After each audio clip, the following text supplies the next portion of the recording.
Millionaire CEO tries to fire the janitor, but a child answers, "Daddy, don't fire Mommy." Upon hearing this, his life changes completely. Before we dive into the story, drop a comment below and tell us where you're watching from. Enjoy the story. The mahogany desk gleamed under the harsh fluorescent lights of the 42nd floor as Richard Sterling adjusted his Italian silk tie and reached for his phone. At 45, he commanded respect in every boardroom from Manhattan to Los Angeles. His steel-gray eyes had seen empires built and fortunes lost, but they had never seen compassion as a profitable venture. "Sarah, get me the new cleaning lady on the line immediately," he barked into his intercom, his voice cutting through the silence like a blade. "I don't care if she's in the middle of mopping the floors. I want her fired, and I want it done now."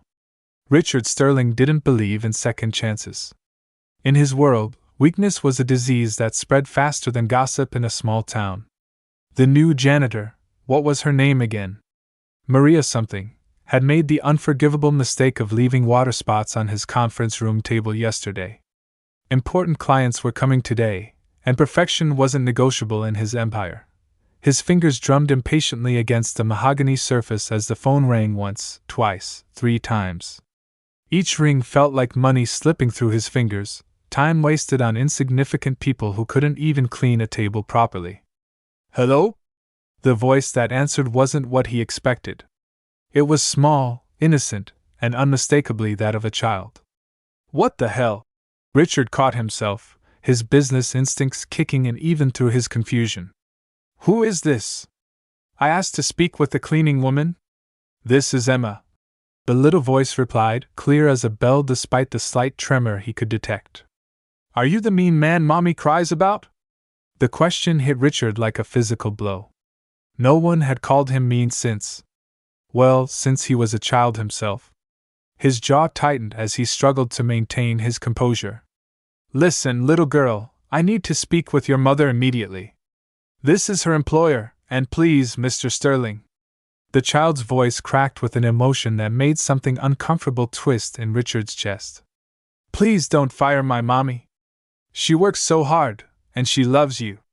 The words hung in the air like smoke from a dying fire.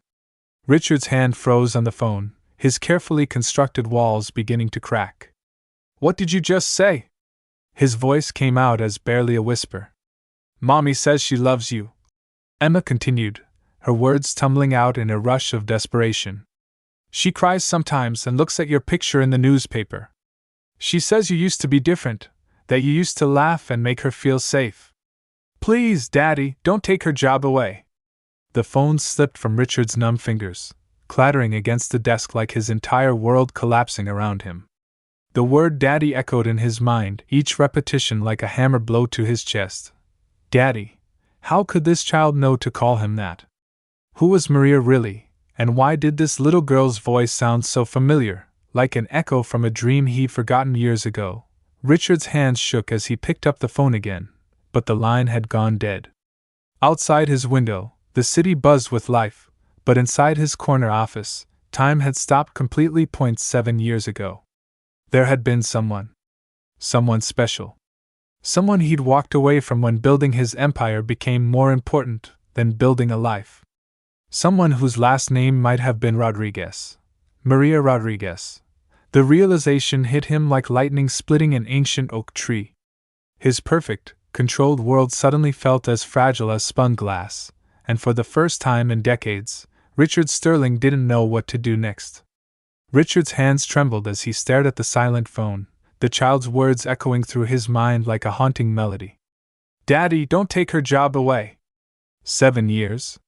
7 long years since he made the biggest mistake of his life, choosing ambition over love, power over the woman who had shown him what it meant to be truly alive, Maria Rodriguez. Even thinking her name sent waves of regret crashing through his carefully constructed defenses. She had been his secretary back when Sterling Industries was just a small consulting firm operating out of a cramped downtown office. While he worked 18-hour days building his dream, she had been his anchor, bringing him coffee at midnight, reminding him to eat, laughing at his terrible jokes when exhaustion made him giddy. But Maria had been more than just an employee. She had been his light in a world that was rapidly becoming consumed by darkness. Her smile could melt away the stress of failed deals and demanding clients. Her gentle touch on his shoulder as she placed contracts on his desk had been the highlight of his days. And those stolen moments, conversations that stretched late into the evening, shared dinners in the empty office, the night she had fallen asleep on his couch after helping him prepare for the biggest presentation of his career, those moments had been the closest he'd ever come to true happiness. The night everything changed flashed through his memory with painful clarity. The Henderson Group had offered to buy his company for $15 million, but only if he relocated to Chicago immediately and dedicated himself completely to the expansion. No distractions. No personal attachments. Just pure, unadulterated focus on building an empire. "I love you, Richard," Maria had whispered that last night, tears streaming down her beautiful face as he packed his belongings. "We can make this work. I can come with you, or we can try long distance. Please don't throw away what we have for money that won't love you back." But he had been so certain that love was a luxury he couldn't afford. Success demanded sacrifice, and he had been willing to sacrifice everything, including the only woman who had ever seen past his ambitions to the man underneath. "I'm sorry, Maria," he had said, his voice cold and businesslike even as his heart shattered. "This is bigger than us. You'll understand someday." The last thing he remembered was her broken sob as she walked out of his life forever. Now, sitting in his glass tower 42 floors above the streets where ordinary people lived ordinary lives, Richard realized he had been the biggest fool in New York City. All his wealth, all his power, all his success, none of it had filled the void that Maria had left behind. He had convinced himself that he didn't need anyone, that independence was strength. But hearing that little girl's voice, knowing that Maria might have been raising their child alone all these years, made him feel smaller than he ever had. He reached for his laptop with shaking fingers and pulled up the employee files. There she was, Maria Elena Rodriguez, hired 3 weeks ago as part of the night cleaning crew. The photograph was small and grainy, but those eyes, those warm, compassionate brown eyes that had haunted his dreams for 7 years, were unmistakable. His phone buzzed with an incoming text from his assistant Sarah. "The cleaning crew starts at 6 p.m. Should I still arrange for Ms. Rodriguez to be terminated?" Richard stared at the message for a long moment, his finger hovering over the keyboard. Everything in his corporate world told him to proceed as planned. Weakness was cancer in the business world. Personal feelings had no place in professional decisions. But that little voice kept echoing in his mind. "Please, Daddy, don't take her job away." What if Emma really was his daughter? What if Maria had discovered she was pregnant after he left, and had been too proud to tell him? What if he had a 7-year-old little girl who needed her mother's job to survive? The possibility made his chest feel like it was caught in a vice. Richard Sterling, who had never backed down from a hostile takeover or a $1 million negotiation, suddenly felt terrified of a conversation with a woman he once loved and a child who might be his own flesh and blood. His reflection stared back at him from the darkened window, a successful man in an expensive suit, surrounded by the symbols of his achievements, but utterly alone. For the first time in 7 years, Richard wondered if he had won the game but lost everything that mattered. The clock on his desk read 5:47 p.m. In 13 minutes, Maria would walk through the doors of Sterling Industries, probably never suspecting that the man who had abandoned her was now her boss. Richard loosened his tie and made a decision that would either heal his broken heart or destroy what little peace he had managed to build in his loveless life. The elevator descended slowly, each floor marking another step toward a confrontation that Richard had spent 7 years avoiding. He had dismissed his remaining staff early, claiming a family emergency. The irony wasn't lost on him.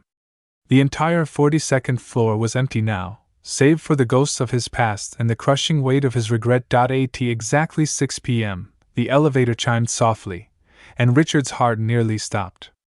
Through the frosted glass doors of the main entrance, he could see figures moving in the hallway.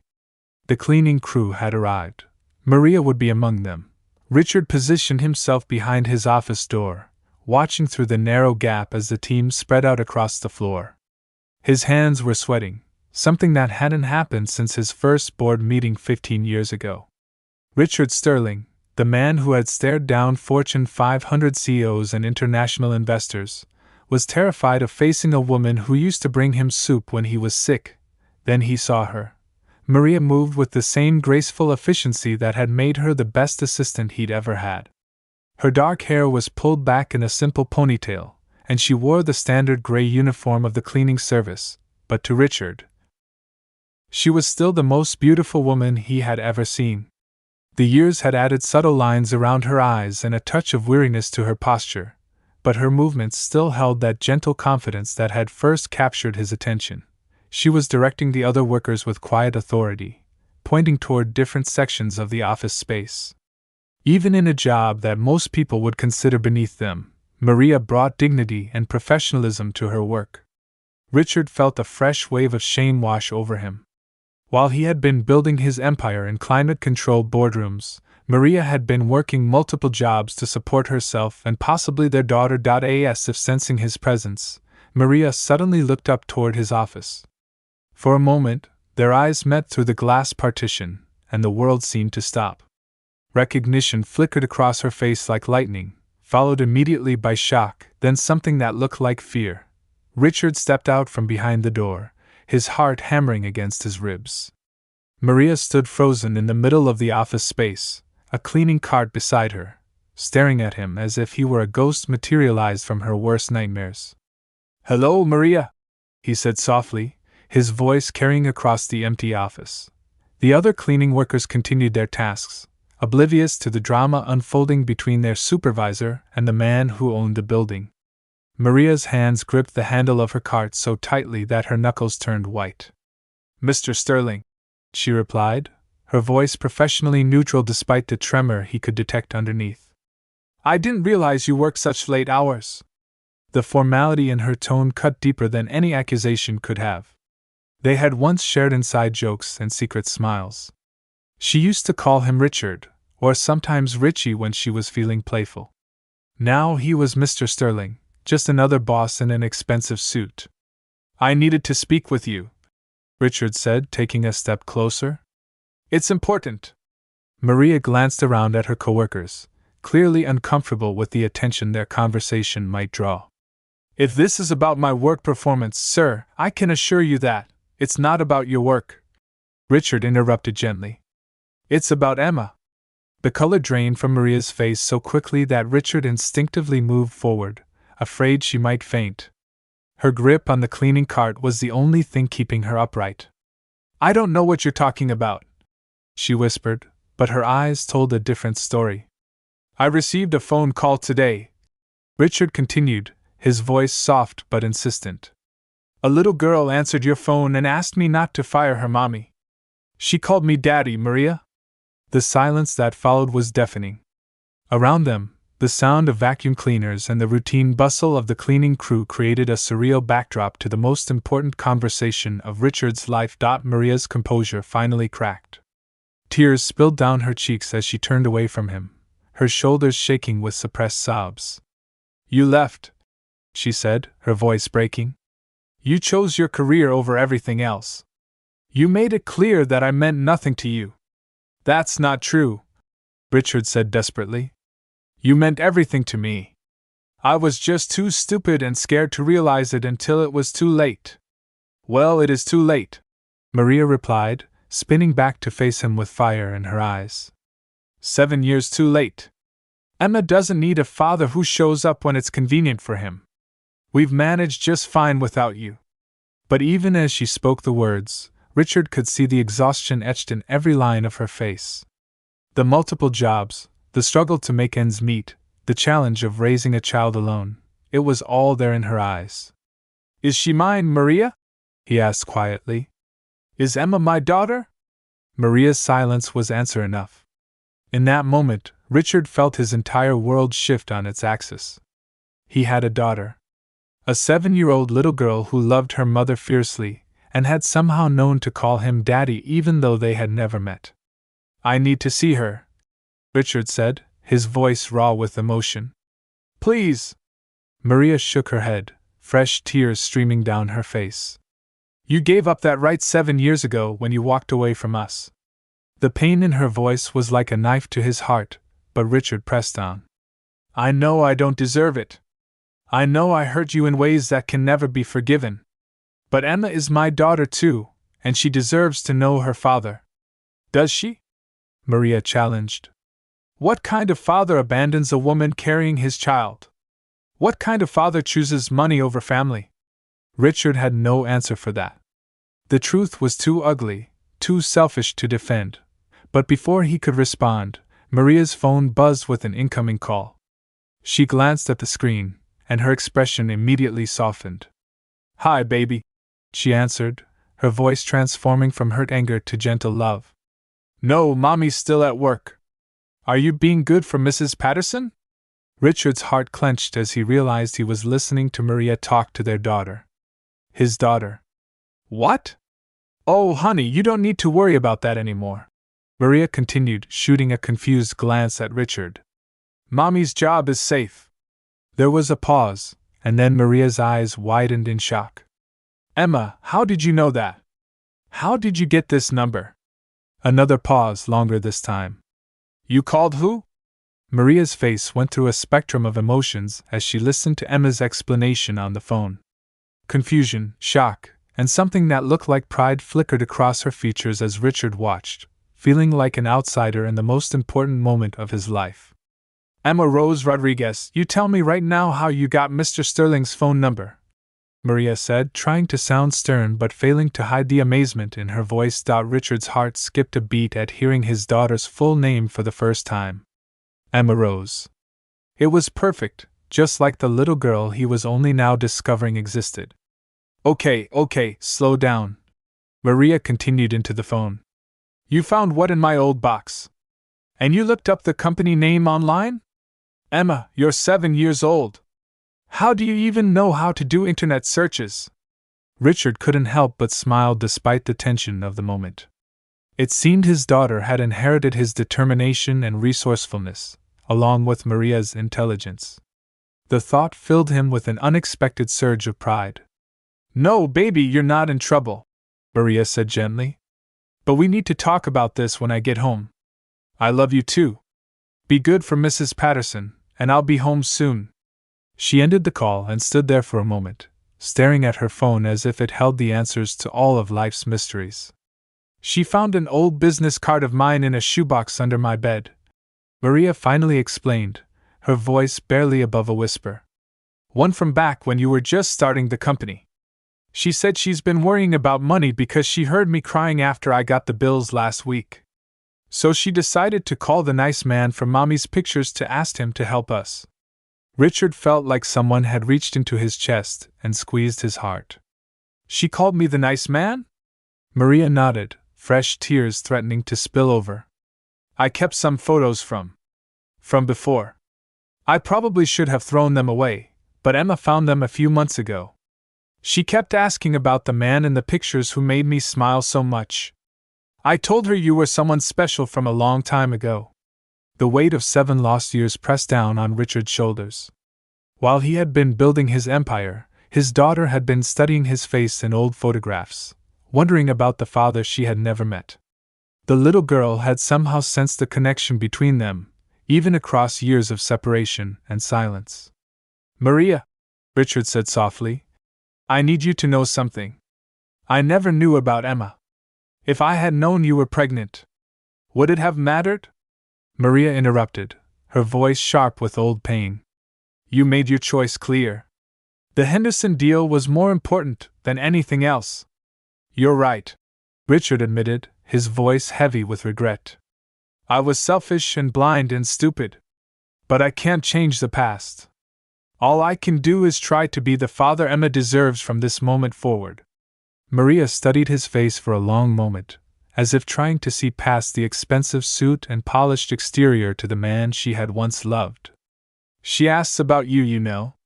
Not directly, but she'll point to couples holding hands on the street and ask why some kids have daddies and others don't. I never knew what to tell her. The image of his little girl wondering about absent fathers made Richard's chest tight with emotion. What did you say? I told her that sometimes daddies have to go away, but that doesn't mean they don't love their children. I told her that her daddy loved her very much, even if he couldn't be with us. Maria's voice broke slightly. I lied, Richard. I had no idea if you would ever love her because you never even knew she existed.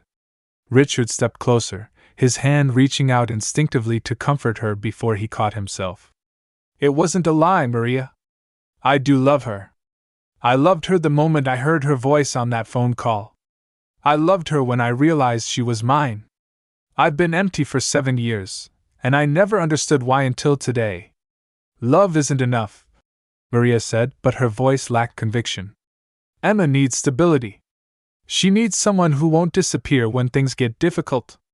I'm not going anywhere, Richard said firmly. I know I have no right to ask for a second chance, but I'm asking anyway. Let me be her father. Let me be the man I should have been 7 years ago. Maria looked around the empty office, seeming to remember where they were and that her coworkers were still cleaning nearby. I can't have this conversation here, she said. Not like this. Then let's have it somewhere else, Richard said quickly. Dinner. Tomorrow night. Just the 3 of us. Let me meet my daughter properly. Richard, I don't think, please, he interrupted. One dinner. If Emma doesn't want to see me again after that, I'll respect her wishes. But she deserves the chance to decide for herself. Maria was quiet for so long that Richard wondered if she was going to refuse. Finally, she spoke in a voice so soft he had to strain to hear her. She's been asking for a daddy for her upcoming school play. All the other kids have fathers who are going to attend, and she's the only one who will be sitting with just her mom. Maria's eyes met his, and Richard saw a vulnerability there that reminded him of the woman he had fallen in love with all those years ago. Maybe one dinner wouldn't hurt. Richard felt a surge of hope so powerful it nearly knocked him off his feet. Thank you, Maria. You won't regret this. I already regret this, Maria said, but there was a hint of a smile tugging at the corner of her mouth. Emma is going to be impossible to contain when she finds out. She's been planning this reunion in her head for months, ever since she found those photos. She's been planning a reunion? Richard asked, amazed by his daughter's optimism and determination. She made a list, Maria admitted, her smile growing slightly. Things she wants to ask you, things she wants to show you, places she thinks families should go together. She's very organized for a 7-year-old. The thought of Emma making lists and plans involving him made Richard's heart feel like it might burst. She sounds incredible. She is, Maria said, her voice full of fierce maternal pride. She's smart and kind and funny. She has your stubborn streak and your problem-solving skills, but she has a heart bigger than both of ours combined. Richard realized he was crying, something he hadn't done since his father's funeral 15 years ago. I've missed so much. Yes, you have, Maria said gently.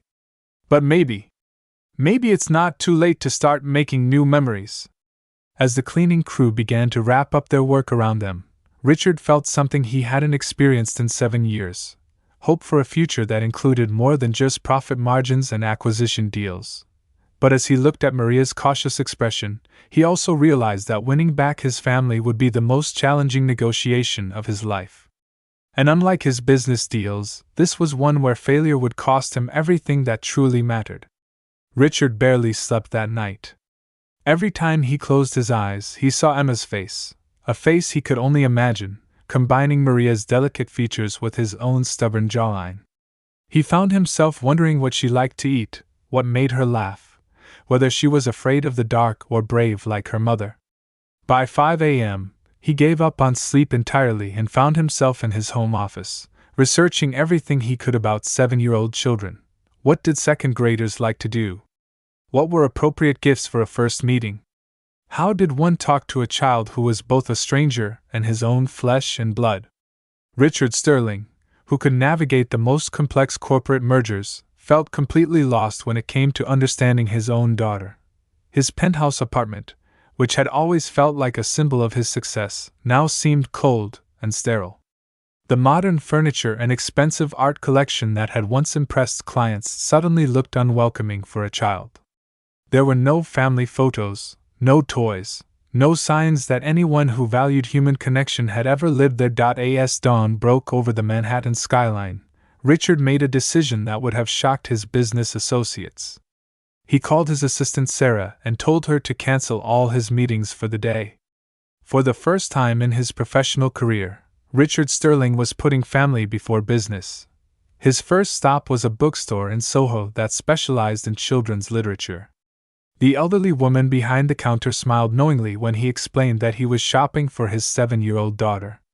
"First time meeting her?" she asked gently, and Richard wondered if his nervousness was that obvious. "Something like that," he admitted. She guided him through sections of age-appropriate books, explaining which stories captured children's imagination and which taught valuable lessons. Richard found himself drawn to a beautifully illustrated book about a father and daughter who built a treehouse together. The clerk noticed his choice and nodded approvingly. "Building something together is a wonderful metaphor for rebuilding a relationship," she said wisely. Richard's next stop was a toy store that looked like something out of a fairy tale. He wandered the aisles feeling overwhelmed by the sheer variety of options. Did Emma like dolls? Art supplies? Science kits? Board games? Everything seemed either too young or too advanced, too presumptuous or too impersonal. Finally, a young father shopping with his own daughter noticed Richard's confusion. "Let me guess," the man said with a smile. "Shopping for someone special but not sure what she likes yet?" "My daughter," Richard admitted.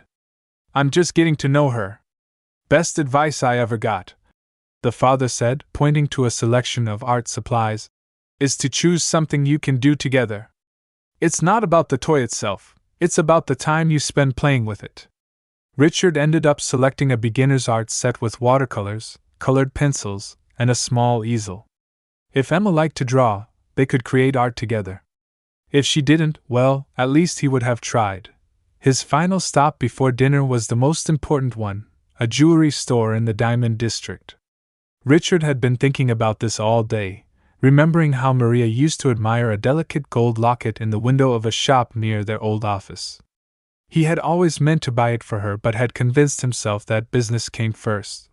The jeweler showed him several options, but Richard was drawn to a simple gold locket in the shape of a heart.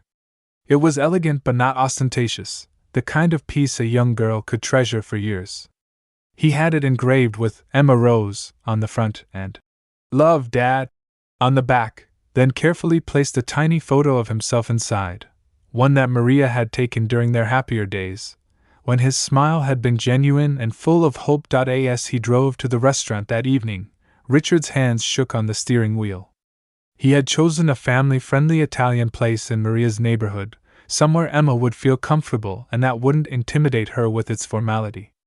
But now he wondered if he should have picked somewhere nicer, or more casual, or completely different altogether. What if Emma didn't like him? What if she had built up an image of her father in her mind that he could never live up to? What if 7 years of absence had created a gap that one dinner could never bridge? Richard pulled into the parking lot 15 minutes early and sat in his car, watching families enter the restaurant together. He saw fathers lifting their children, mothers wiping sauce from small faces, kids laughing and chattering excitedly about their day. These people made parenting look natural and effortless, while Richard felt like he was about to perform surgery without any training. At exactly 6:30, he saw them approaching from across the street. Maria was holding the hand of a little girl with long dark hair and a bright red coat. Even from a distance, Richard could see that Emma was skipping slightly as she walked, her excitement evident in every bouncing step. His daughter. Richard's breath caught in his throat as they got closer. Emma was beautiful. She had Maria's warm brown eyes and delicate features, but her chin had the determined set that Richard recognized from his own reflection. She was carrying a small backpack covered in cartoon characters, and she kept looking up at Maria with an expression of barely contained anticipation. When they reached the restaurant entrance, Emma spotted Richard immediately. Instead of the shyness he had expected, she waved enthusiastically, as if greeting an old friend she hadn't seen in a while. "Mommy, is that him?" he heard her ask in a stage whisper that carried across the parking lot. Is that my daddy? Maria nodded, and Emma's face lit up with a smile so radiant that Richard felt his heart physically ache. She tugged on Maria's hand, clearly eager to close the distance between them. Richard got out of his car on unsteady legs and walked toward them, carrying the art set and the small gift bag containing the locket. As they met in front of the restaurant, Emma looked up at him with curious, intelligent eyes that held no trace of fear or resentment. Hi, she said simply, her voice the same sweet tone he remembered from their phone conversation. I'm Emma Rose Rodriguez. Are you really my daddy? Richard knelt down so they were at eye level, his throat tight with emotion. Yes, sweetheart. I'm really your daddy. And I'm very, very happy to meet you. Emma studied his face for a moment, as if comparing it to the photos she had memorized. Then, without warning, she stepped forward and wrapped her small arms around his neck in a hug that nearly brought him to tears. I knew you would come, she whispered against his ear. Mommy said you might be too busy, but I knew you would come. Over Emma's shoulder, Richard met Maria's eyes and saw that she was crying too. In that moment, holding his daughter for the first time, Richard realized that all the money and success in the world meant nothing compared to this simple, perfect moment. But he also realized that this was just the beginning. Earning Emma's love would be easy. She was a child with a generous heart who wanted nothing more than to have a father. Earning Maria's forgiveness and trust would be the real challenge. As they walked into the restaurant together, Richard couldn't help but notice how Maria kept a careful distance between them, even as Emma chattered excitedly about everything she wanted to show him. The little girl might be ready to welcome him with open arms, but her mother's heart was still heavily guarded. Richard had spent years learning how to read people's motivations and desires in business settings, but as he watched Maria's carefully neutral expression, he realized he had no idea how to navigate the complex emotions of the woman he had hurt so deeply 7 years ago. Dinner started better than Richard had dared to hope. Emma was a natural conversationalist, peppering him with questions about his work, his car, and whether he had ever met any celebrities. She showed him drawings from her backpack, pictures of stick-figure families and elaborate houses with flowers that were taller than the trees. This one is us, Emma said proudly, pointing to a drawing of 3 figures holding hands in front of a house with a crooked chimney. I drew it before I even met you. I just knew what our family would look like. Richard's throat tightened as he studied the picture. The father figure was wearing a suit and had Emma's version of his hair, while the mother looked exactly like Maria. They were all smiling in the way that only a child's artwork could capture, pure, uncomplicated happiness. It's perfect, Richard said honestly. Can I keep it? Emma's face lit up. Really? You want to keep my drawing? I want to frame it and put it in my office, Richard said, and he meant it. That way I can look at it every day and remember this dinner. Maria had been quiet through most of the meal, watching the interaction between father and daughter with a mixture of wonder and wariness. Richard could see her struggling between her desire to protect Emma and her amazement at how naturally they were connecting. As Emma excused herself to wash her hands before dessert, Maria finally spoke directly to Richard for the first time that evening. She's been practicing, Maria said softly. All week, she's been rehearsing what she wanted to say to you. She made lists of questions and practiced conversations with her dolls. She's incredible, Richard said. Maria, I can't thank you enough for raising such an amazing little girl. You did it all on your own, and you did it perfectly. I didn't have a choice, Maria replied, but there was no bitterness in her voice. When you love someone, you do whatever it takes to give them the best life possible. I want to be part of that now, Richard said earnestly. I want to help. Not just financially, but really be part of her life. School events, bedtime stories, helping with homework, everything I missed. Maria was about to respond when Emma returned to the table, practically bouncing with excitement. Daddy, I have something really important to tell you, Emma announced as she climbed back into her chair. But it's a secret that Mommy doesn't know I know. Maria's expression immediately shifted to concern. Emma, what kind of secret? Emma looked between her parents with the serious expression that children wear when they believe they're sharing earth-shattering news. "I know why you and Daddy didn't get married," she said matter-of-factly. "Mrs. Patterson told me when she thought I was sleeping." Richard felt his blood turn cold. Mrs. Patterson was Maria's elderly neighbor who watched Emma when Maria worked late shifts. What could she possibly know about their past? "Emma, honey, what did Mrs. Patterson say?" Maria asked gently, but Richard could see the tension in her shoulders. "She said that Daddy had to choose between his business and his family, and he picked the business because Grandpa Robert made him," Emma explained with the clarity that children sometimes possess. "She said Grandpa Robert told Daddy that if he didn't take the Chicago job, he would make sure Daddy never got another good job anywhere." The restaurant seemed to fade away around them. Richard's father, Robert Sterling, had died 5 years ago, taking his secrets with him to the grave. But apparently, he hadn't taken them all. "Mrs. Patterson said Grandpa Robert came to see Mommy after Daddy left," Emma continued, oblivious to the bombshell she was dropping. "He told her that Daddy didn't want us anymore and that she should never try to contact him. But Mrs. Patterson said that was a lie, because she saw Daddy crying in his car outside our old apartment building 3 different times." Richard's world tilted on its axis. His father had visited Maria? His father had told her that Richard didn't want them? And somehow, Mrs. Patterson had witnessed Richard's desperate attempts to see Maria in those first few weeks after he left, attempts he had ultimately abandoned when Maria never appeared at the window or answered his calls. "That's impossible," Maria whispered, her face pale. "Your grandfather never. I never saw Richard after he left." "Mrs. Patterson has pictures," Emma said proudly. "She showed me. She takes pictures of everyone who comes to the building because she's the unofficial neighborhood watch. She said she kept them in case Mommy ever needed proof that Daddy really did love us." Richard felt like he was drowning.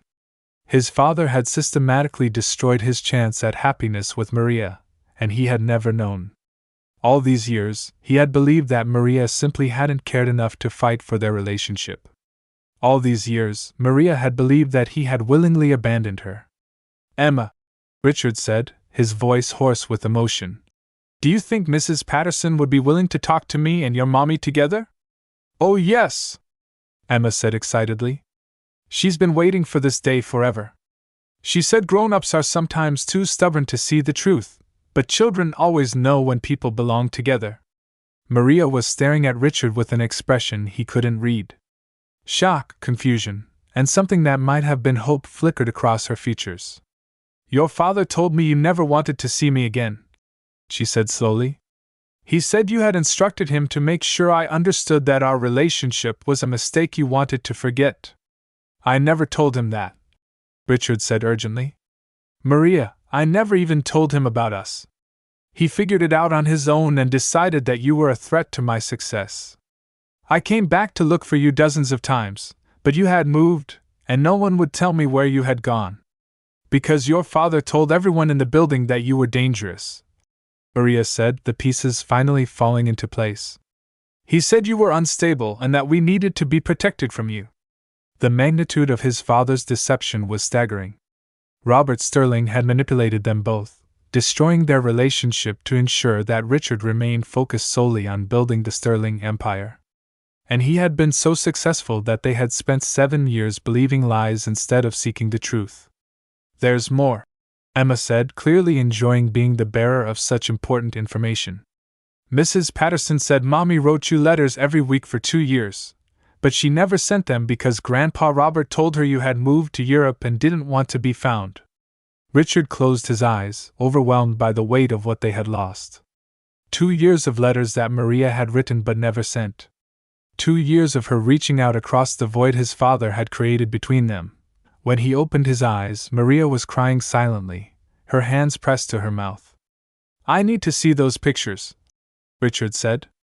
"And the letters, if you still have them. Maria, we need to talk to Mrs. Patterson tonight." "Can we go now?" Emma asked eagerly. "She's always awake at night because she watches the building. And she's been dying to tell someone her secret for years."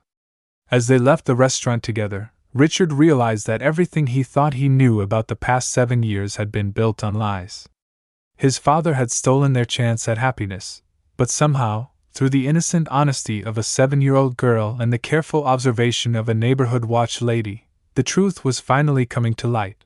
The question now was whether 7 years of deception and pain could be overcome by the love that had never really died between them. But as Emma took his hand on one side and Maria's hand on the other, forming the family chain she had drawn in her pictures, Richard felt something he hadn't experienced in years: the possibility that his greatest success might not be measured in dollars after all. The walk to Mrs. Patterson's apartment felt like stepping into a time machine. Richard recognized every corner of Maria's old neighborhood: the small grocery store, the coffee shop where they'd shared morning conversations, the park where they dreamed about their future together. Each familiar sight was a painful reminder of what his father's lies had stolen from them. Mrs. Patterson answered her door as if she'd been expecting them for years. Her sharp blue eyes immediately fixed on Richard with an intensity that made him feel like he was being examined under a microscope. "So you're the young man who's been breaking hearts for 7 years," she said without preamble, her voice carrying the authority of someone who'd witnessed decades of human drama. "Took you long enough to figure out the truth?"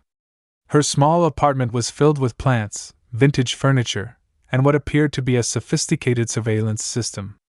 Multiple cameras were positioned at different windows, and a large corkboard dominated one wall, covered with photographs, notes, and detailed timelines. Emma immediately gravitated toward a bowl of butterscotch candies. "Show them the wall, Mrs. Patterson," she said excitedly. "Show them all the proof." Mrs. Patterson gestured toward the corkboard with obvious pride. "I've been documenting this neighborhood for 32 years.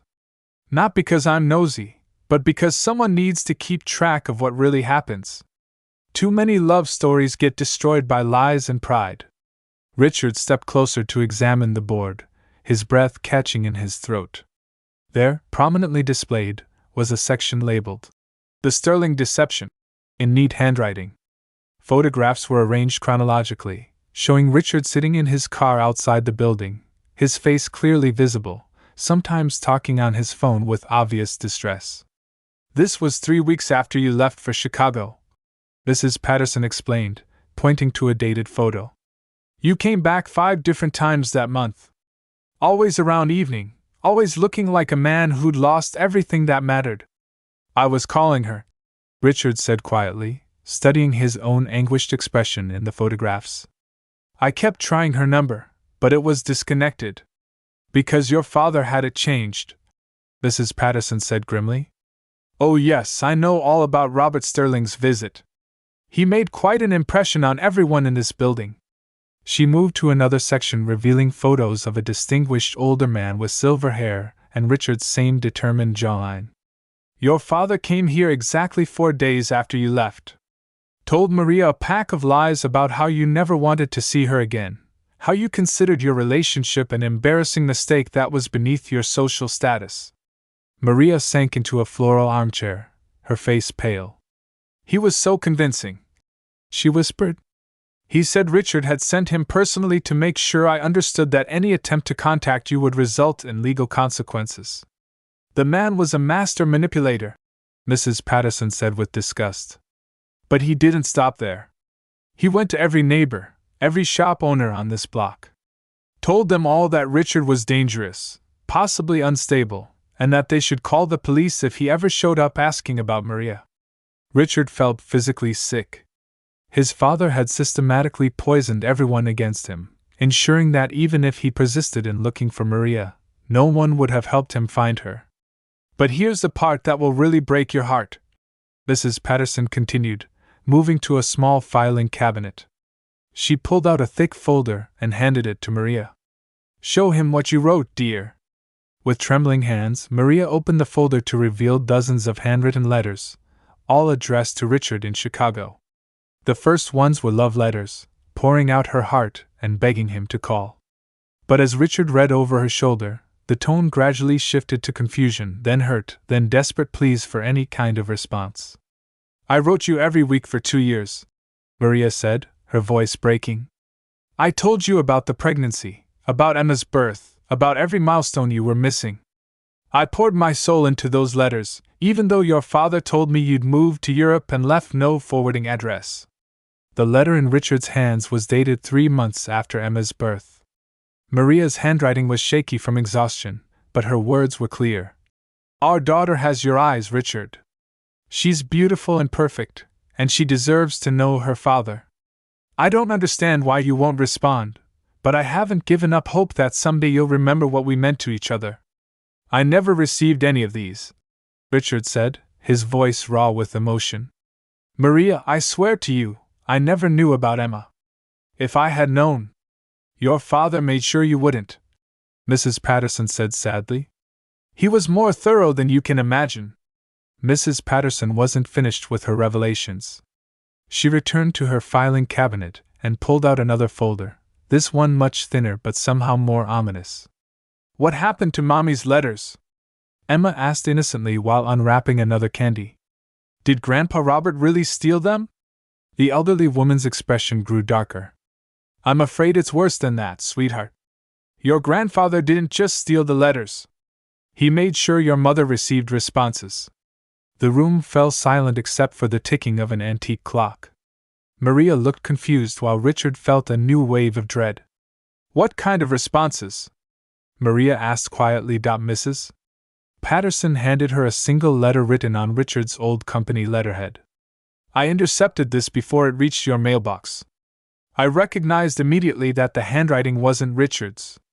Maria read silently, her face growing paler with each word. When she finished, her hands were shaking. Read it aloud, Richard said, though he dreaded hearing the words.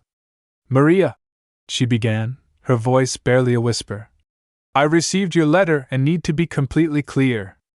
Our relationship was a temporary arrangement that served its purpose. I have no interest in playing house or pretending to be a father to someone else's child. Please stop contacting me, as it's becoming an embarrassment to my professional reputation. I wish you well in finding someone more suited to the domestic life you clearly desire. Richard. The cruelty of the fake letter hit Richard like a physical blow. His father hadn't just prevented their communication, he'd actively worked to make Maria believe Richard was a heartless man who would reject his own child. Someone else's child, Richard repeated, his voice hollow. He made you think I believed Emma wasn't mine. There were 3 letters like that, Mrs. Patterson said sadly. Each one crueler than the last. The final one threatened legal action if Maria continued what the letter called false paternity claims and harassment. Maria was crying openly now, clutching the fake letter. I stopped writing after that last one, she whispered. I thought you hated me. I thought you believed I was trying to trap you with another man's baby. Richard knelt beside her chair, his own eyes filled with tears. Maria, you have to believe me. I never wrote those letters. I never thought any of those things. I loved you then and I… He stopped, suddenly aware of their audience. Emma, however, wasn't content to let the adults dance around their feelings. Tell her you still love her, Daddy, she said matter-of-factly. Mrs. Patterson says grown-ups sometimes forget to say important things because they're scared. Mrs. Patterson chuckled despite the heavy atmosphere. Out of the mouths of babes. Richard looked into Maria's tear-filled eyes and spoke the truth he'd carried for 7 years. I never stopped loving you, Maria. Every single day for 7 years, I've regretted walking away. I thought I was choosing success over love, but I was really choosing my father's approval over my own happiness. Richard, Maria whispered, but before she could continue, Mrs. Patterson cleared her throat meaningfully. Before you two get all romantic, the elderly woman said with a knowing smile, there's one more thing you need to know. About why Robert Sterling was so desperate to keep you apart. She moved to the final section of her evidence board, revealing newspaper clippings and what appeared to be financial documents. Your father wasn't just protecting your career, Richard, Mrs. Patterson said seriously. He was protecting a secret that could have changed everything about that Chicago deal. Richard and Maria exchanged confused glances. What kind of secret? Richard asked. Mrs. Patterson smiled mysteriously. Maria dear, what was your grandmother's maiden name? Henderson. Maria replied automatically. Why would that matter? The blood drained from Richard's face as the implication hit him. The Henderson Group, he said slowly. The company that offered to buy my business was owned by Maria's great-uncle Thomas. Mrs. Patterson finished triumphantly. When Robert Sterling realized his son was involved with the great-niece of his biggest potential business partner, he knew the family connection could either complicate the deal or make you too powerful within the Henderson organization. The revelation was staggering. The very deal that had torn them apart was connected to Maria's own family, and his father had known it all along. Your father was terrified that if you married into the Henderson family, you'd eventually inherit control of both companies, Mrs. Patterson continued. He wanted you successful, but not more successful than him. Richard felt like the ground was shifting beneath his feet. His father's deception had been even more calculated and cruel than he'd imagined. The implications of Mrs. Patterson's revelation continued to unfold as they sat in her living room, surrounded by 7 years' worth of evidence and lies. Emma had finished her candy and was now curled up in an oversized armchair, listening to the adult conversation with the serious attention that children give to stories that will reshape their understanding of the world. Mrs. Patterson, Maria said slowly, are you saying that my great-uncle Thomas knew about Richard and me? The elderly woman nodded gravely. Oh, he knew. In fact, he was delighted by the connection. Thomas Henderson was a romantic at heart, despite being one of the shrewdest businessmen on the East Coast. He believed that love and business could strengthen each other when built on trust and shared values. She pulled out another folder, this one containing formal-looking documents. This is a copy of a letter Thomas wrote to your father, Richard, just 2 weeks before you left for Chicago. He was planning to offer you a partnership position that would have made you one of the youngest executives in Henderson Group history. Richard took the letter with trembling hands. The letterhead was elegant, and Thomas Henderson's handwriting was bold and confident. Dear Robert, I'm writing to discuss an exciting opportunity for your son Richard. His relationship with my great-niece Maria has given me the chance to observe his character, and I'm impressed by both his business acumen and his integrity. I'd like to offer him a position that would allow him to build something meaningful while staying close to the people he loves. My father never showed me this, Richard said, his voice tight with emotion. Because he intercepted it, Mrs. Patterson replied. Just like he intercepted everything else that might have given you a choice different from the one he wanted you to make. Maria was studying another document in the folder. This is dated just 3 months ago, she said with confusion. It's addressed to me. Mrs. Patterson's expression softened. That's from Thomas Henderson's estate lawyer. Your great-uncle passed away 6 months ago, and he left specific instructions about how to find you. It seems he never stopped hoping that you and Richard would find your way back to each other. Emma perked up from her chair. What does it say, Mommy? Maria read the formal language slowly, her eyes widening with each paragraph. It says that Uncle Thomas left me a trust fund for Emma's education and, oh my goodness, a 25% stake in Henderson Group. The room fell silent as the magnitude of this revelation sank in. Maria, who had been working multiple jobs just to make ends meet, was suddenly part owner of one of the most successful companies in the country. There's more, Mrs. Patterson said gently. The trust document includes a provision that if you ever married Richard Sterling, your combined business interests would make you equal partners with the other major shareholders. Thomas believed that your love story was meant to unite 2 business legacies. Richard felt overwhelmed by the cosmic irony of it all. His father's manipulation had not only cost him 7 years with Maria and Emma, but had also prevented a business partnership that would have fulfilled all of Robert Sterling's ambitions while allowing Richard to build a life based on love rather than lonely success. Uncle Thomas tried to find me for years. Maria continued reading. He hired private investigators, but they kept running into dead ends.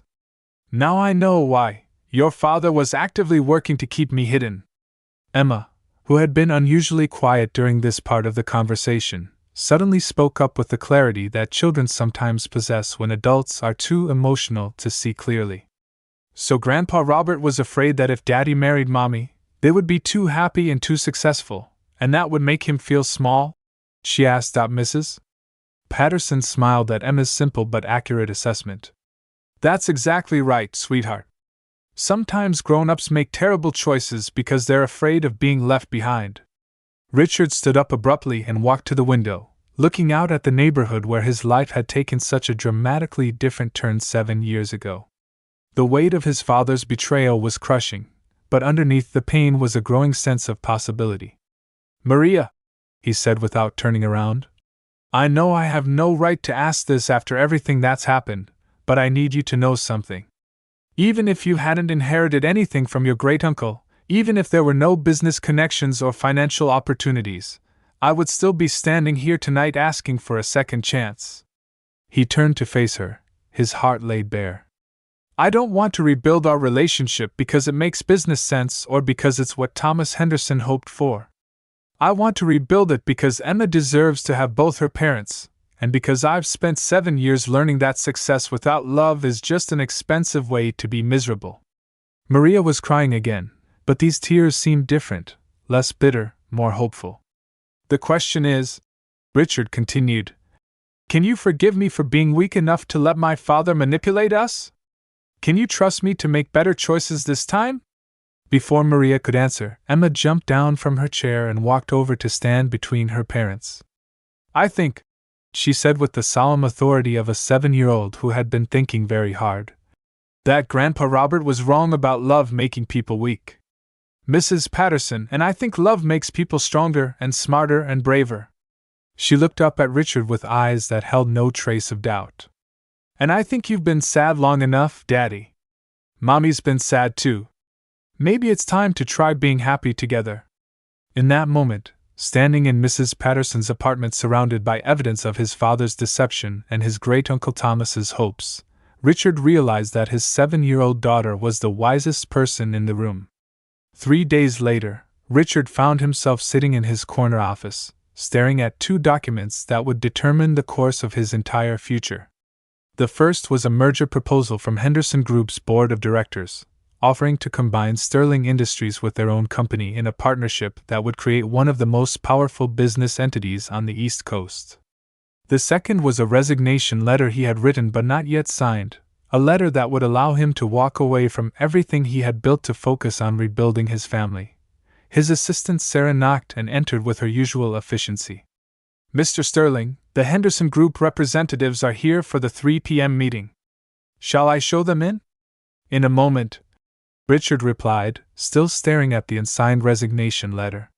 Sarah, can I ask you something personal? She looked surprised. In 5 years of working together, Richard had never asked her opinion on anything that wasn't strictly business-related. Of course, sir. Do you think it's possible for someone to change completely? To become a different person than they were before? Sarah studied his face with the same analytical attention she brought to contract negotiations. Are we talking about you, Mr. Sterling?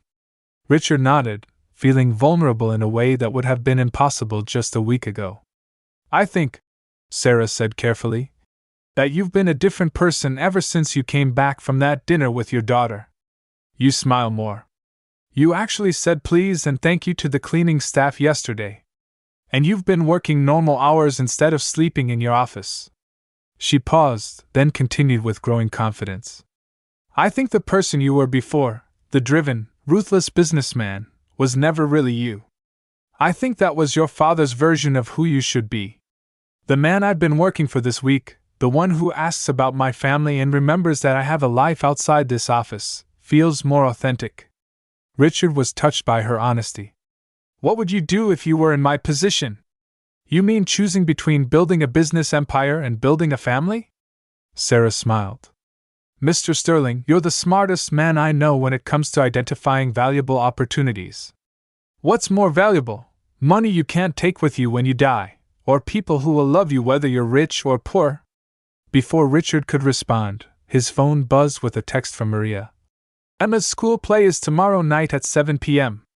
She really wants you to be there. No pressure, but she's been practicing her lines in the mirror and telling everyone that her daddy is coming to watch her perform. The message was followed by a photo of Emma in a costume that appeared to be a cross between a princess and a scientist, complete with a small telescope and a glittery crown. She was grinning at the camera with the kind of pure joy that Richard had forgotten existed in the world. The choice suddenly became crystal clear. Richard picked up his pen and signed the resignation letter, then immediately picked up his phone to call Maria. "Hello?" Her voice sounded cautious, as if she were afraid of hoping for too much. "Maria, it's me. I'm coming to Emma's play tomorrow night, and I need to tell you something important. I'm resigning from Sterling Industries." The silence on the other end of the line stretched for so long that Richard wondered if the call had been dropped. "Richard, you can't do that," Maria finally said. "Sterling Industries is your life's work. I won't be responsible for you throwing away everything you've built." "You're not responsible," Richard said firmly. "I'm making this choice because I finally understand what my life's work should really be. Building a company means nothing if I don't have a family to share it with. But the Henderson Group merger will happen with or without me," Richard interrupted. "Sarah's been running most of the day-to-day operations for years anyway. She'll make a better CEO than I ever was because she actually cares about the people who work here, not just the profit margins." He could hear Maria crying softly on the other end of the phone.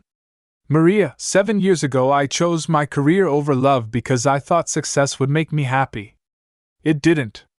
I've been successful and miserable for 7 years, and I'm tired of pretending that money can fill the hole in my heart where you and Emma should be." "What are you saying?" Maria whispered. Richard took a deep breath and spoke the words that would either save his life or destroy what little security he had left. "I'm saying that I want to start over. Not as Richard Sterling, CEO of a major corporation, but as Richard Sterling, Emma's father and the man who loves you more than anything else in the world. I want to come to school plays and help with homework and teach Emma how to ride a bike. I want to wake up next to you every morning and fall asleep holding your hand every night." The silence stretched again, but this time Richard could hear the difference. It wasn't the silence of doubt, it was the silence of someone whose dreams were suddenly becoming possible. "The Henderson Group wants to meet with me tomorrow," Maria said quietly, "about my inheritance and my new role in the company. I'm terrified, Richard. I don't know anything about running a business." "Then we'll learn together," Richard said without hesitation. "Emma deserves to see her parents working as a team, building something meaningful together. And maybe that's what your great-uncle Thomas was hoping for all along." There was another pause, and then Maria's voice came through the phone clearer and stronger than before. "Emma's play starts at 7 tomorrow night. But maybe you could come for dinner first? Around 5? I'm making spaghetti and meatballs, and Emma wants to show you her science project." Richard felt a smile spread across his face, the first genuine smile he'd had in 7 years. "I'll be there at 5, he said. "And Maria? I love you. I never stopped loving you, and I never will." "I love you too," she whispered. "Welcome home, Richard." As he hung up the phone and looked around his corner office for what might be the last time, Richard realized that he was about to trade his view of the Manhattan skyline for something infinitely more valuable, a view of his daughter's smile across a dinner table and his wife's face on the pillow next to his. For the first time in his adult life, Richard Sterling was about to discover what it felt like to be truly successful. The elementary school auditorium was filled with the beautiful chaos that only a children's theatrical production could create. Parents adjusted cameras and phone settings while siblings squirmed in their seats, and somewhere behind the makeshift curtain, 23 second graders were probably having various degrees of stage fright and costume malfunctions. Richard sat in the third row, flanked by Maria and Mrs. Patterson, who had insisted on coming to support her Emma. In his hands, he held a bouquet of daisies, Emma's favorite flowers, according to Maria, and in his heart he carried a nervousness that rivaled any board meeting or hostile takeover he had ever experienced. "She's been practicing her lines for weeks," Maria whispered, squeezing his hand. "She plays Dr. Emma Rodriguez, a scientist who discovers that love is the most powerful force in the universe." Richard squeezed back, marveling at how perfectly their fingers fit together, as if no time had passed at all. Did she choose that character herself? She wrote it herself. Maria replied with pride. When the teacher said they could create their own characters for the space exploration play, Emma decided she wanted to be a scientist who proves that families can overcome any obstacle if they work together. Mrs. Patterson leaned over with a knowing smile. That child has been directing her own love story since she could talk. You two are just finally catching up to her script. The lights dimmed, and Richard felt his heart rate accelerate. Somewhere behind that curtain was his daughter, about to perform in her first school play, and he was here to watch her. After 7 years of missing every important milestone, he was finally going to be the father in the audience cheering for his little girl. The curtain opened to reveal a cardboard spaceship and a backdrop painted with stars and planets. One by one, the young astronauts took the stage, each explaining their mission to explore different aspects of the universe. There were experts in gravity, specialists in planets, and researchers studying alien life forms. Then Emma appeared, and Richard's breath caught in his throat.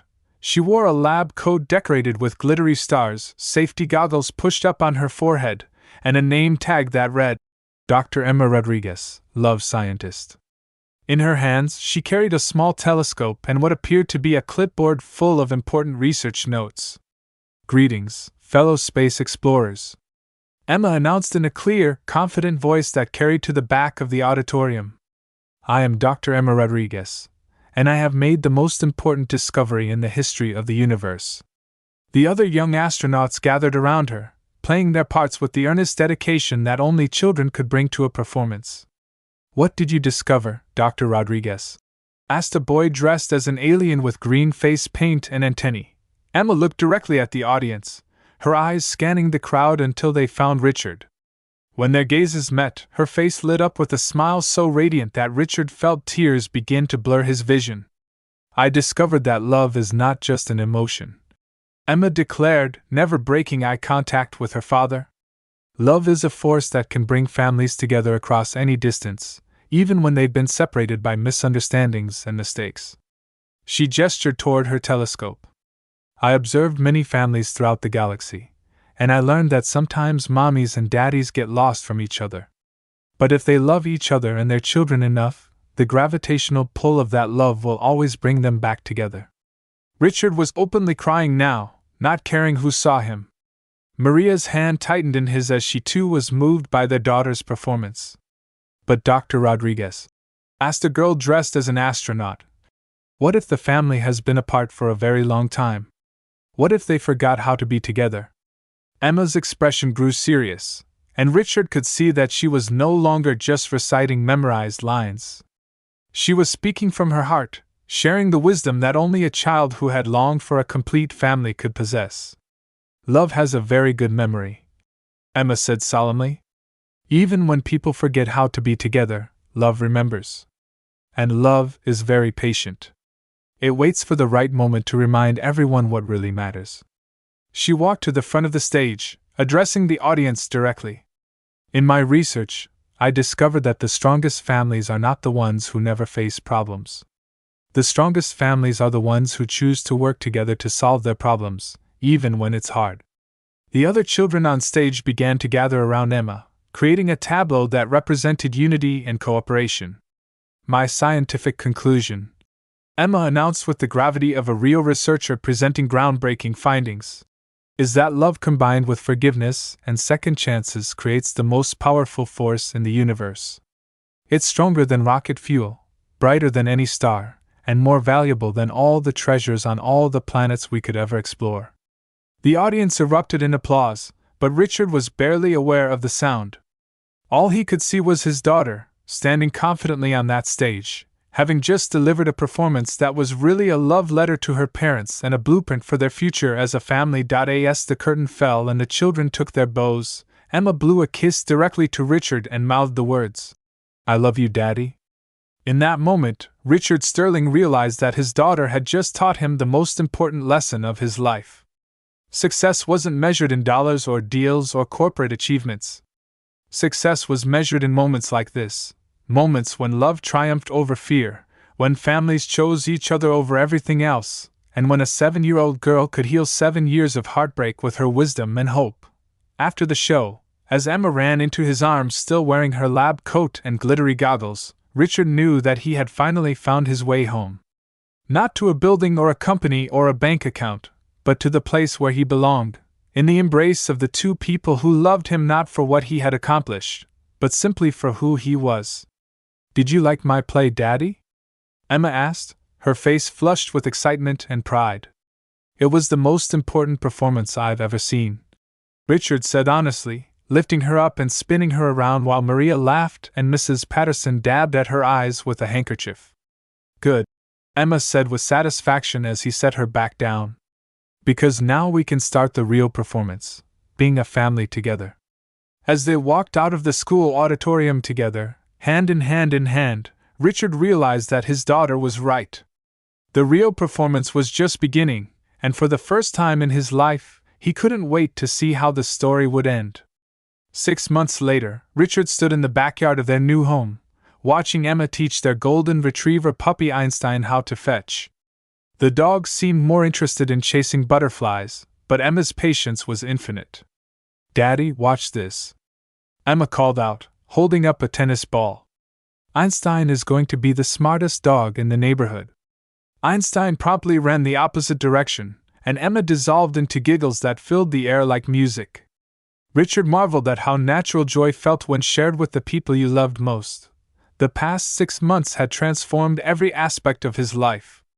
Richard had resigned from Sterling Industries, which Sarah now ran with remarkable success. The Henderson Group merger had proceeded smoothly, creating a company culture that valued both profit and people. Maria had embraced her role as a major stakeholder with fierce determination, bringing perspectives Richard had never considered. Her insights had led to employee benefit improvements that were being praised throughout the industry. "Richard?" Maria's voice called from the house. "Can you come inside? There's something I need to show you." He found her in their home office, standing beside a large easel covered with a sheet. Her expression was mysterious, mischievous in a way that reminded him of the woman he'd fallen in love with years ago. "Emma and I have been working on a project," Maria said, slipping into his arms. "We wanted to create something special to celebrate how far we've all come." She pulled away the sheet, revealing a poster board covered with photographs, documents, and artwork. At the top, in Emma's careful handwriting, were the words, "Daddy's real success story." Richard's breath caught as he studied the display. Photos from the past 6 months showed him pushing Emma on swings, building snowmen, family game nights. But interspersed were older images, pictures of Richard and Maria from their early relationship, copies of Maria's unsent letters, even Mrs. Patterson's surveillance photos. Emma wanted to create evidence of love, Maria explained softly. She said Mrs. Patterson taught her that important stories need proof. In the center was Emma's latest drawing, no longer simple stick figures, but a sophisticated artwork showing their family in front of their house with Einstein playing in the yard. Above them, stars with the words, "Love is the strongest force in the universe. Dr. Emma Rodriguez, love scientist." "There's more," Maria said, pointing to a section Richard hadn't noticed. "Emma found these in your father's papers when we cleaned out his office." Richard's heart nearly stopped. There, preserved in plastic sleeves, were copies of all Maria's intercepted letters, and copies of letters Richard had written to Maria but never sent, letters his father had somehow discovered and kept. "He kept them," Richard whispered, studying his own handwriting from 7 years ago. The letter in his hands was one he remembered writing during his 3rd month in Chicago. "My dearest Maria, I made the biggest mistake of my life when I walked away from you. Every morning I wake up hoping this will be the day I find the courage to come home. I love you more than any success could ever satisfy. Mrs. Patterson thinks your father kept them because deep down, he knew he was wrong," Maria said gently. "Maybe in his final years he regretted the choice he made for you." Emma's voice interrupted from the doorway. "Mommy, is it time for the surprise yet?" Richard turned to see his daughter holding an official-looking document, practically bouncing with excitement. "What surprise?" Richard asked. Emma bounced over, holding out the document. "It's from Great Uncle Thomas. Mrs. Patterson said we should wait for the right moment, and Mommy said today was perfect because it's exactly 6 months since we became a real family again." Richard took the document with trembling hands. It was a letter in Thomas Henderson's handwriting, dated just 2 weeks before his death. "My dear Richard," he read aloud, "if you are reading this, it means love has finally triumphed over the obstacles Robert placed in your path. I have been waiting 7 years for this moment, confident it would come, because love like yours and Maria's doesn't simply disappear, it waits for the right opportunity to flourish again." The letter explained that Thomas had left specific instructions: a trust fund for Emma's education, a foundation in Richard and Maria's names to help families torn apart by corporate pressures, and most surprisingly, a request that Richard consider taking over as CEO of the combined Henderson-Sterling organization. He believed, Richard continued reading, that a man who chose love over ambition, who walked away from power to read bedtime stories to his daughter, would be exactly the kind of leader the business world needs. Someone who understands that true success is measured not in profits alone, but in the positive impact we have on people's lives. The letter concluded, "Welcome home, my boy. Take care of our girls, and help them build a world where love and success can coexist. Your father believed strength came from isolation, but real strength comes from the courage to be vulnerable with the people who matter most." As Richard finished reading, Emma and Maria watched him with expressions of hope and anticipation. "So?" Emma asked, unable to contain herself. "Will you do it? Will you be the boss so you can make sure all the mommies and daddies get to come home for dinner with their kids?" Richard looked around their home office, walls covered with Emma's artwork, family photos, and vision boards showing their future dreams. This was success, not the cold perfection of his old corner office, but the warm chaos of a life built on love and shared purpose. "Yes," he said, pulling both Maria and Emma into his arms. "But only if I get to bring my family to work sometimes, so everyone can see what real success looks like." Emma cheered and threw her arms around his neck. "Wait until I tell Mrs. Patterson. She's going to be so excited that her love story finally got its happy ending." As they stood there surrounded by evidence of their journey from heartbreak to healing, Richard finally understood what his father had never grasped. True success wasn't about building an empire that would outlast you. It was about building relationships that would fill your life with meaning while you lived it. Outside, Einstein barked happily as he finally caught the tennis ball, and somewhere in the neighborhood, Mrs. Patterson was probably taking photographs, documenting another chapter in what she would call the greatest love story ever told. Richard had spent 7 years climbing the corporate ladder, only to discover he'd been climbing in the wrong direction. Real success wasn't about reaching the top, it was about finding your way home to people who would love you whether you succeeded or failed, whether you were rich or poor, whether you were a CEO or simply the man who kissed them goodnight. And as Emma's laughter filled their house and Maria's hand found his, Richard Sterling realized he had finally achieved the only success that truly mattered. He had learned how to love and be loved in return. The greatest empire he would ever build was right here, in this house, with these two extraordinary women who had taught him that the most valuable treasures in life could never be bought or sold. They could only be cherished, protected, and shared. This was his real success story, and it was just beginning.